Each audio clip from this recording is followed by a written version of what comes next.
girls and boys, welcome to another episode of your daily show, Fairy Tales. You know, a tale is not a tale until it's told by a fairy. So how about you join me on a new tale on Fairy Tales.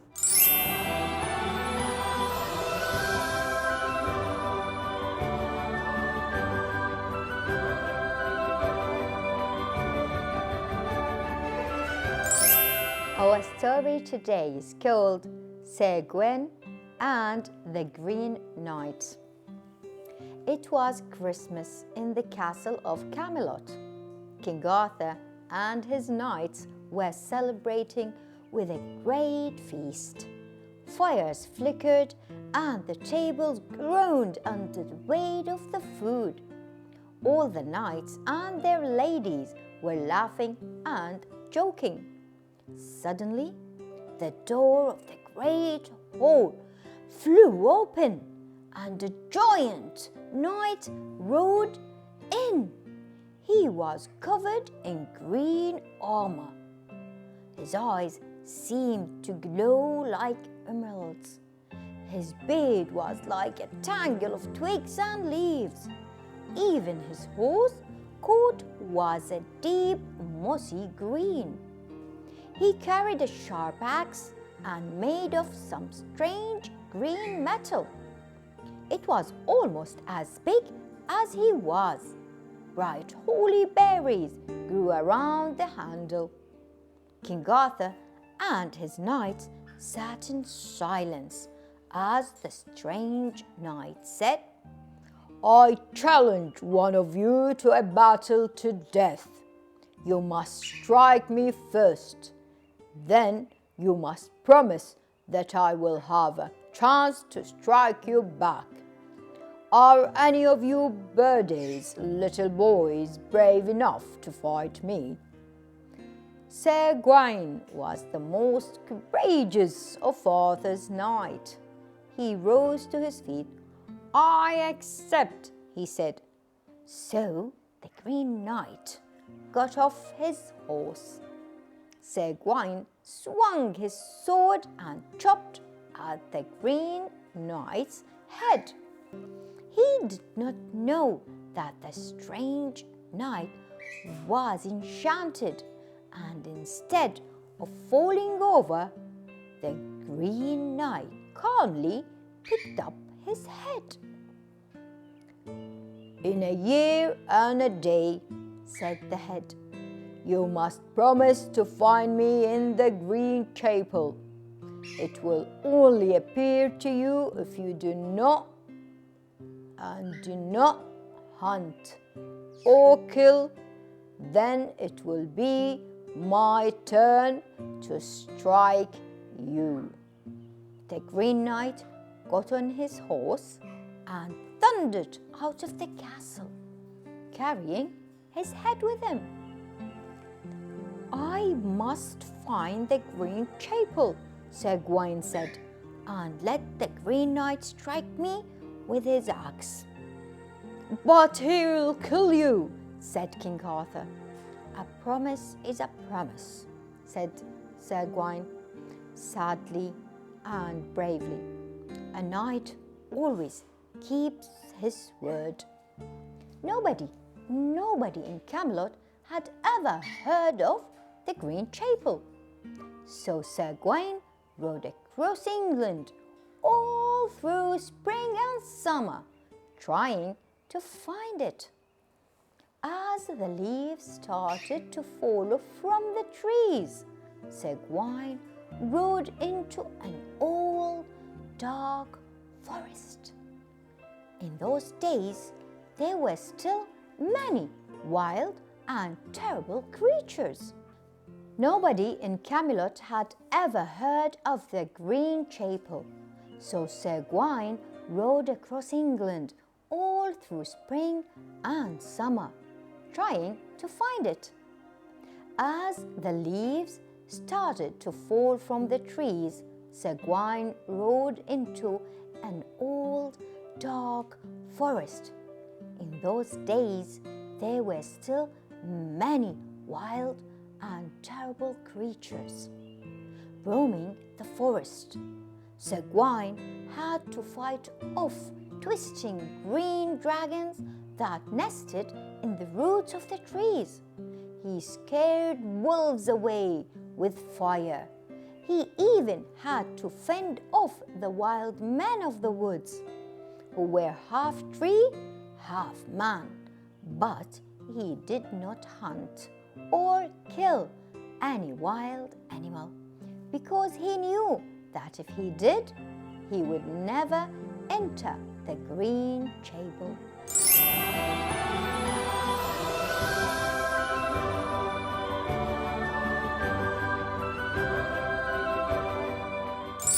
After many adventures, Sir Gawain came to a great mansion in the middle of the forest. A friendly, red-cheeked man opened the door to him. Sir Gawain asked if he had heard of the Green Chapel. "I am Sir Patrick," the man said. "The Green Chapel is a short distance away. Stay with me until the year is done, and I ask is that you come hunting with me." Sir Patrick's wife was a beautiful lady. "Fetch me a deer, Sir Gawain, and prove you are the best knight in the land," she said. So the next day, Sir Gawain went hunting with Sir Patrick. Sir Gawain saw a beautiful deer, but Sir Gawain knew he could not kill it, or he would never enter the Green Chapel. So what did Sir Gawain say or do? We would know after the break. Sir Gawain and his knight went hunting with Sir Patrick. Sir Gawain saw a beautiful deer, but Sir Gawain knew he could not kill it, or he would never enter the Green Chapel. He pretended to get his arrows ready, and the deer ran off. "Fetch me a boar," said Sir Patrick's wife on the second day.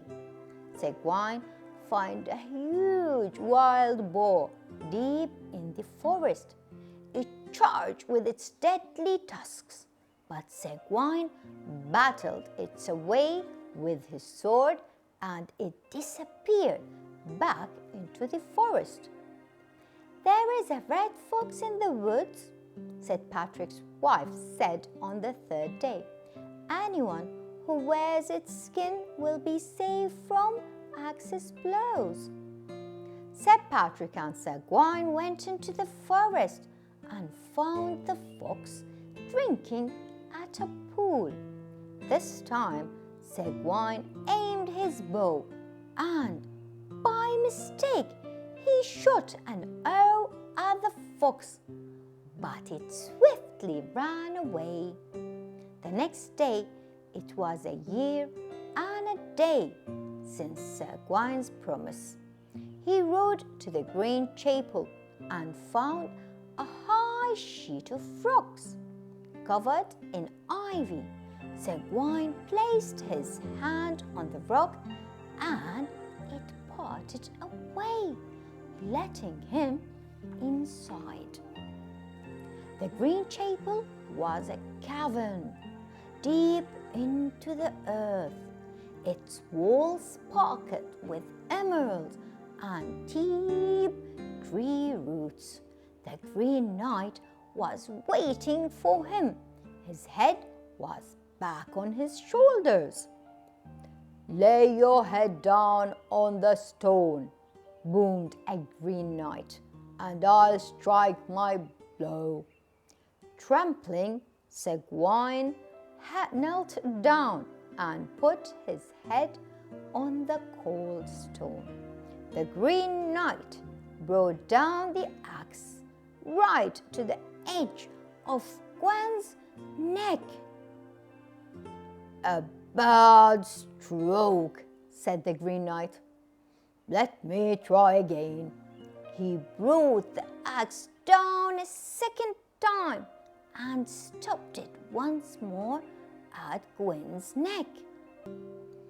"One last time," said the Green Knight, "and this time I will strike." The Green Knight brought the axe down for the third time. It just grazed Sir Gwen's neck, like a tiny mark has been left. "Now you have struck me and the bargain is complete."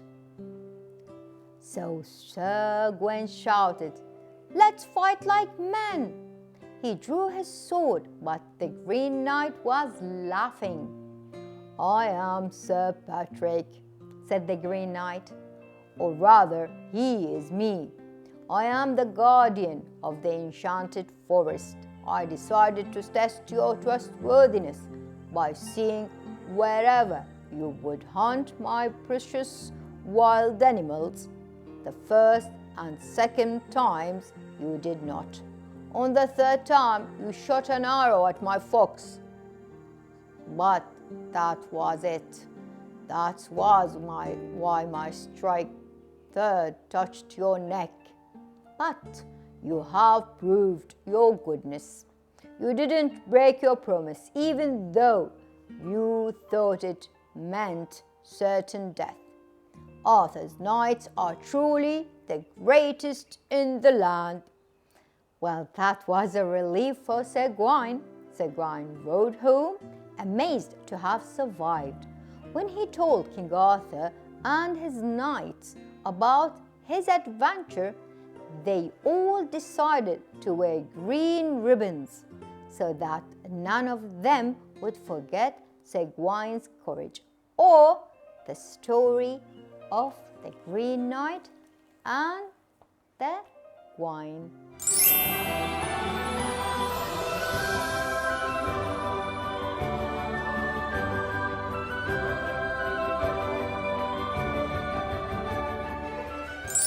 How about we have a quick break and we get back soon. Page 77. Cabbage, Chinese cabbage, broccoli, kale, curly, Brussels sprout, Savoy cabbage, purple sprouting broccoli, red cabbage, white cabbage, spring greens, calabrese and cauliflower are all varieties of the same species. They are all derived from the wild cabbage, which grows on sea cliffs. Lettuce is a popular vegetable as well that is similar in many ways to cabbage. It is used chiefly in salads, and people usually eat it fresh and uncooked. Lettuce farming probably began in Persia as early as 550 BC.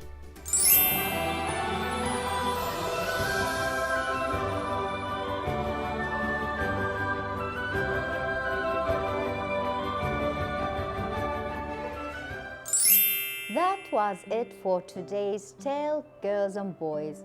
How about you join me same time next time on a new tale on Fairy Tales.